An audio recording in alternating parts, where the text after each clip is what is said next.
السلام علیکم ورحمۃ اللہ وبرکاتہ۔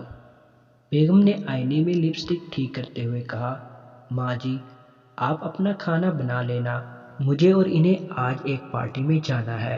بوڑھی ماں نے کہا، بیٹی مجھے گیس والا چولہا چلانا نہیں آتا۔